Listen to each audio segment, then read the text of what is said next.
നമ്മളിന്ന് ഷിവോമിയുടെ 11i എന്ന് പറഞ്ഞ ഫോൺ റിവ്യൂ ചെയ്യാൻ പോകുന്നത്. അതൊരു 5G ഫോണാണ്. ഫോണിൻ്റെ ഒരു ഡിസൈനും അതുപോലെ തന്നെ ഒരു ബിൽഡ് ക്വാളിറ്റി നോക്കുകയാണെന്നുണ്ടെങ്കിൽ 6.67 ഇഞ്ചാണ് ഫോണിൻ്റെ സൈസ് വരുന്നത്. അത്യാവശ്യം വലിയൊരു ഫോണാണ്. നമുക്ക് സിംഗിൾ ഹാൻഡഡ് യൂസ് ചെയ്യാനൊക്കെ ഭയങ്കര ബുദ്ധിമുട്ടായിരിക്കും.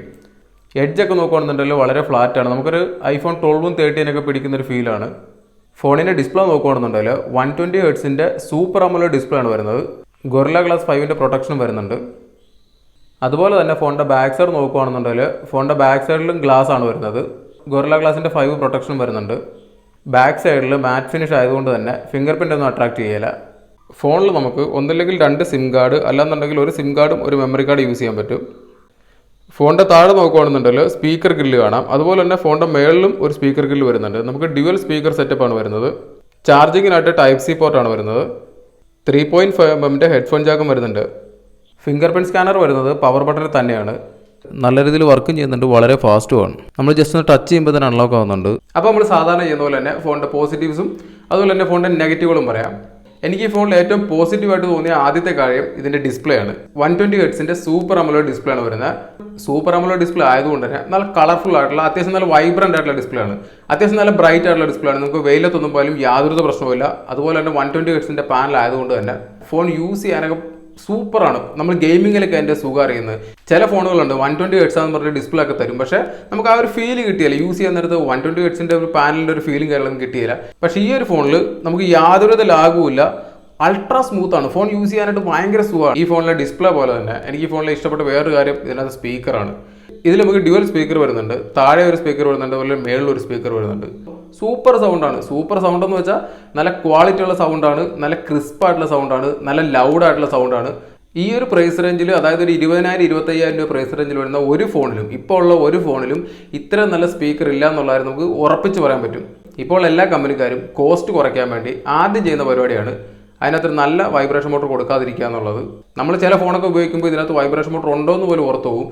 അത്രയ്ക്ക് മോശം വൈബ്രേഷൻ മോട്ടറാണ് ഈ ഒരു പ്രൈസ് റേഞ്ചിലുള്ള എല്ലാ ഫോണുകളിലും വരുന്നത്. ഞാനത് പറയാൻ കാരണം വേറെ ഒന്നുമില്ല. ഈ ഒരു ഫോണിനകത്ത് വൈബ്രേഷൻ മോട്ടർ നല്ല കിടിലം വൈബ്രേഷൻ മോട്ടറാണ്. നമ്മൾ ഫോണിൽ ടൈപ്പ് ചെയ്യുമ്പോഴായിക്കോട്ടെ, അല്ലെങ്കിൽ ഫോൺ ഓഫ് ആക്കിയിട്ട് ഓൺ ആക്കുമ്പോഴായിക്കോട്ടെ, അപ്പോഴൊക്കെ നമുക്ക് കിട്ടുന്നൊരു ഫീൽ ഉണ്ടല്ലോ, ഒരു ഹാപ്റ്റിക് ഫീഡ്ബാക്ക്. അത് നല്ല കിടിലനാണ്. ഈ ഫോണിനകത്ത് സൂപ്പറാണ്. പിന്നെ ഫോണിൻ്റെ ബാറ്ററി ബാക്കപ്പ് 5160 mAh ആണ് ഫോണിൻ്റെ ബാറ്ററി വരുന്നത്. ഫോണിനകത്താണെന്നുണ്ടെങ്കിൽ നമുക്ക് 67 വാട്ട്സിൻ്റെ ഫാസ്റ്റ് ചാർജറും വരുന്നുണ്ട്. എനിക്ക് ഈ ഫോണിനകത്ത് 7 മണിക്കൂർ മുതൽ 8 മണിക്കൂർ വരെ സ്ക്രീൻ ഓൺ കിട്ടുന്നുണ്ട്. ചില സമയത്ത് കൂടുതലും കിട്ടിയിട്ടുണ്ട്. എന്നാലും ഒരു ആവറേജ് 7 മണിക്കൂർ മുതൽ 8 മണിക്കൂർ വരെ സ്ക്രീൻ ഓൺ കിട്ടുന്നുണ്ട്. അപ്പോൾ നിങ്ങളൊരു ഹെവി യൂസർ ആണെങ്കിൽ നമുക്ക് ഈസി ആയിട്ട് ഒരു ദിവസം കിട്ടും.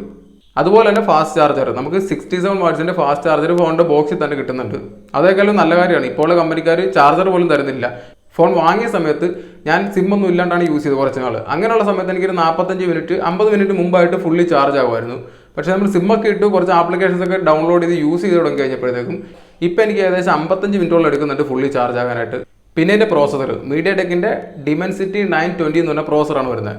ഈ ഒരു പ്രോസസ്സർ ഇതിൻ്റെ പോസിറ്റീവ് ആണോ എന്ന് ചോദിച്ചാൽ ഈ ഒരു പ്രൈസ് റേഞ്ചിൽ വേറെ ചില ഫോണുകളിൽ നമുക്ക് ഇതിൽ നല്ല പ്രോസസ്സറൊക്കെ വരുന്നുണ്ട്. അത്യാവശ്യം നല്ല രീതിയിൽ തന്നെ നമുക്ക് ഗെയിമൊക്കെ കളിക്കാൻ പറ്റുന്നുണ്ട്. അതിൻ്റെ എടുത്തു പറയേണ്ട കാര്യം, ഒരു ഹീറ്റിംഗ് എന്ന് പറഞ്ഞ ഇഷ്യൂ പോലും ഇല്ല. എത്ര ഹെവി ആയിട്ട് നിങ്ങൾ ഗെയിം കളിച്ചാലും സാധാരണ ഏത് ഫോണാണെങ്കിലും ഒരു ചെറിയ ഹീറ്റിംഗെങ്കിലും ഉണ്ടാവും. പക്ഷേ ഈ ഒരു ഫോണിൽ എനിക്ക് യാതൊരു തരത്തിലുള്ള ഹീറ്റിംഗ് എന്ന് പറഞ്ഞ സംഭവം ഉണ്ടായിട്ടില്ല.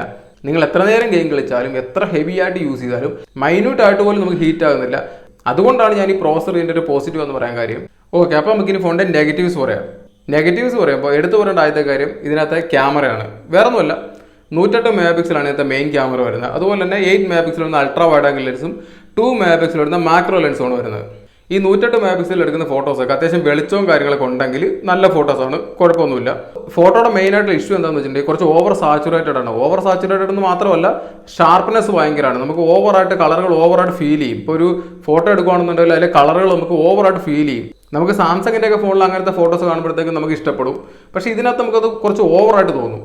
അതുപോലെ നമ്മൾ അൾട്രാ വൈഡ് ആംഗിൾ ലെൻസിൽ ഫോട്ടോസ് എടുക്കുമ്പോൾ മൊത്തത്തിൽ ആ ഫോട്ടോയ്ക്കകത്ത് കുറച്ച് ഇരുട്ട് കയറി വരും. സെൽഫി ക്യാമറ നോക്കുകയാണെന്നുണ്ടെങ്കിൽ 16 മെഗാപിക്സലാണ് സെൽഫി ക്യാമറ വരുന്നത്. സെൽഫി ക്യാമറ സെയിം ആണ്. അത്യാവശ്യം വെട്ടമുള്ള സാഹചര്യത്തിൽ കുഴപ്പമില്ലാത്ത ഫോട്ടോ കിട്ടും. പക്ഷേ കുഴപ്പമില്ലാത്ത ഫോട്ടോ കാഴ്ചക്ക് മാത്രമേ ഉള്ളൂ. നമ്മളൊന്ന് ജസ്റ്റ് സൂം ചെയ്തിട്ടുണ്ടെങ്കിൽ മനസ്സിലാവും. ഡീറ്റെയിൽസ് കൊണ്ട് സംഭവം ഉണ്ടാവില്ല. അതുപോലെ തന്നെ സ്കിൻ ടോണൊക്കെ നമ്മൾ ഭയങ്കര സോഫ്റ്റ് ആക്കിയിട്ടുള്ള സ്കിൻ ടോണുകളായിരിക്കും. ഒട്ടും നാച്ചുറൽ അല്ലാത്ത കളറും കാര്യങ്ങളൊക്കെയാണ് വരുന്നത്.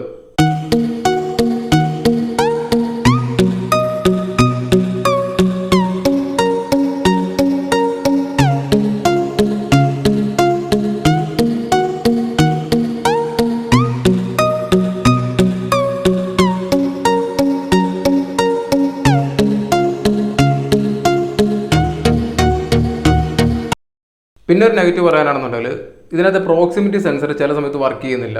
വേറെ ഒന്നുമില്ല, നമ്മൾ കോൾ വിളിക്കാൻ നേരത്ത് ഓട്ടോമാറ്റിക്കായിട്ട് ലൈറ്റ് ഓഫ് ആവണമല്ലോ, അതിന് വേണ്ടിയിട്ടാണ് പ്രോക്സിമിറ്റി സെൻസർ ഉള്ളത്. ആ സെൻസർ ചില സമയത്ത് വർക്ക് ചെയ്യില്ല. നമ്മൾ കോൾ വിളിക്കുന്ന സമയത്ത് ചില സമയത്ത് ഈ ഫോണിന്റെ ഡിസ്പ്ലേ ഓൺ ആയിട്ട് തന്നെ ഇരിക്കും, അത് ഓഫ് ആയില്ല. പ്രോക്സിമിറ്റി സെൻസർ ചില സമയത്ത് വർക്ക് ചെയ്യുന്നില്ല. അതിന് വല്ല സോഫ്റ്റ്വെയർ അപ്ഡേറ്റ് കൊണ്ട് മാറുമെന്നറിയില്ല. ഇതിൽ മാക്രോ ലെൻസ് വരുന്നത് 2 MP. ഇവർക്ക് ഇതിനകത്ത് ഇങ്ങനെ ഒരു ക്യാമറ കൊടുക്കേണ്ട ആവശ്യം പോലും ഇല്ല. മാക്രോ ലെൻസിന്റെ ഉദ്ദേശം എന്താ, നമുക്ക് കുറച്ച് അടുത്ത് എന്ന് ഫോട്ടോ എടുക്കാം. ഈ ഒരു 2 MP വെച്ച് നമ്മൾ അടുത്തോട്ട് നിന്ന് ഫോട്ടോ എടുക്കാൻ ചിലപ്പോൾ ഒന്നാമത്തെ കേസ് ഫോക്കസ് ആവില്ല, പിന്നെ ഫുള്ള് ബ്ലർ ആയിരിക്കും. അതുകൊണ്ട് തന്നെ മാക്രോ ലെൻസിൽ നിങ്ങൾക്ക് ഒരു ആവറേജ് ഫോട്ടോയെങ്കിലും കിട്ടും എന്നുള്ളൊരു പ്രതീക്ഷയും വേണ്ട. നിങ്ങൾ ഈ ഫോൺ വാങ്ങണമെന്ന് ചോദിച്ചാൽ ഞാൻ യെസ് എന്ന് പറയും. വേറൊന്നുമല്ല, നമ്മൾ ഫോണിൽ വേറെ എന്തൊക്കെ ചെയ്താലും ഒരു 90% ആൾക്കാരും കൂടുതലും ഫോൺ യൂസ് ചെയ്യുന്ന വീഡിയോസ് കാണാനാണ്. ഒന്നിലെ ഫേസ്ബുക്കിൽ അല്ലെങ്കിൽ യൂട്യൂബിൽ അല്ലെങ്കിൽ ഇൻസ്റ്റാഗ്രാമിൽ അല്ലെങ്കിൽ ഏതൊരു പ്ലാറ്റ്ഫോമിലായിക്കോട്ടെ കൂടുതലും വീഡിയോസ് ഒക്കെ കാണാനാണ് നമ്മൾ ഫോൺ ഉപയോഗിക്കുന്നത്. വീഡിയോസ് കാണണമെന്നുണ്ടെങ്കിൽ നല്ലൊരു ഡിസ്പ്ലേ വേണം, നല്ലൊരു സ്പീക്കർ വേണം. ആ 2 സംഭവങ്ങൾ ഈ ഫോണിനകത്തുണ്ട്. അതുമല്ല കുഴപ്പമില്ലാത്തൊരു പ്രോസറും ഉണ്ട്. നിങ്ങളുടെ മെയിൻ പ്രയോറിറ്റി ഗെയിമിംഗ് ആണെന്നുണ്ടെങ്കിൽ ഈ ഫോൺ നിങ്ങൾ എടുക്കരുത്. വേറൊന്നുമല്ല, ഈ ഒരു പ്രൈസ് റേഞ്ചിൽ നിങ്ങൾക്ക് ഡിമെൻസിറ്റിയുടെ തന്നെ 1200 സീരീസോ അല്ലെന്നുണ്ടെങ്കിൽ സ്നാപ്ഡ്രാഗണിന്റെ 870 സീരീസുള്ള പ്രോസറുള്ള ഫോണൊക്കെ കിട്ടും. അപ്പോൾ അതാണ് കുറച്ചുകൂടി ഗെയിമിങ്ങിന് ബെറ്റർ ആയിട്ടുള്ള ഫോൺ. നിങ്ങൾക്ക് ആ ഫോണുകൾ ചൂസ് ചെയ്യാം. അല്ലാന്നുണ്ടെങ്കിൽ നിങ്ങൾക്ക് എന്തുകൊണ്ട് ഈ ഫോൺ വാങ്ങാം. അത്യാവശ്യം നല്ലൊരു ഡിസ്പ്ലേ ഉണ്ട്, നല്ല സ്പീക്കർ സിസ്റ്റം ഉണ്ട്, അതുപോലെ തന്നെ കുഴപ്പമില്ലാത്ത പ്രോസസ്സറുണ്ട്, പിന്നെ നല്ല ബാറ്ററി ലൈഫ് ഉണ്ട്. പിന്നെ ഒരു മോശമായിട്ട് പറയാനുള്ളതിൻ്റെ ക്യാമറ ആണ്. അപ്പോൾ ഈ ഫോണിൻ്റെ റിവ്യൂ ഇത്രേ ഉള്ളൂ. നിങ്ങൾക്ക് വീഡിയോ ഇഷ്ടപ്പെട്ടിട്ടുണ്ടെങ്കിൽ ചാനൽ സബ്സ്ക്രൈബ് ചെയ്യാനും ലൈക്ക് ചെയ്യാനും ഷെയർ ചെയ്യാനൊന്നും മറക്കണ്ട. നമുക്ക് വേറൊരു ഫോണിൻ്റെ റിവ്യൂ ആയിട്ട് അടുത്ത വീഡിയോയിൽ കാണാം.